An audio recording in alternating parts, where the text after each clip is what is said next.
Qu'en est-il de toute notre connaissance chrétienne, de tout l'enseignement que nous avons eu, de toute la vérité que nous possédons? Nous devons appliquer cette question à ce domaine.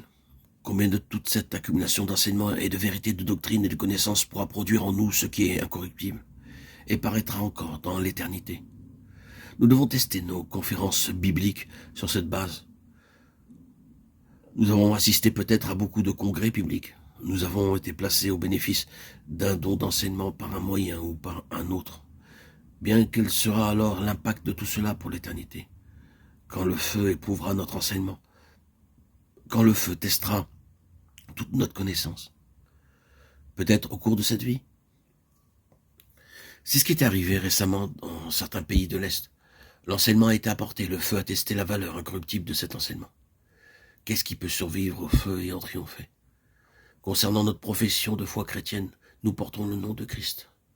Dans ce titre de chrétien, Christ est inclus. De toute cette profession de foi, qu'est-ce qui va au-delà d'une simple déclaration? Est-ce que nous possédons cette valeur intrinsèque, cette réalité incorruptible?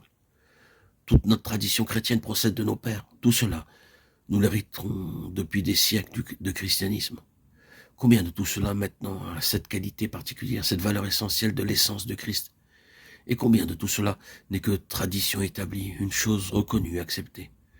Combien de tout cela, dans notre cas, est incorruptible?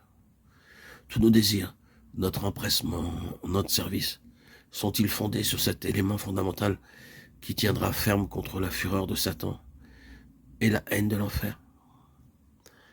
À l'égard de nous-mêmes, la question de ce qui est incorruptible est une chose très pertinente.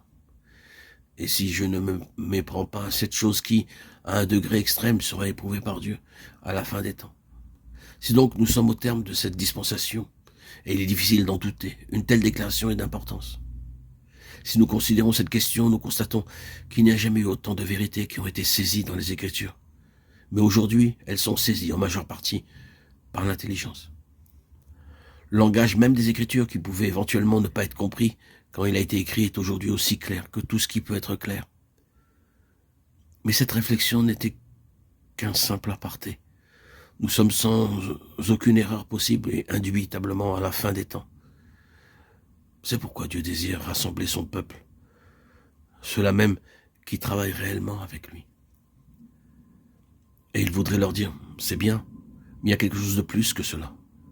C'est la chose qui importe, la valeur intrinsèque, la valeur essentielle. Il veut mettre son doigt sur ce qui est absolument essentiel.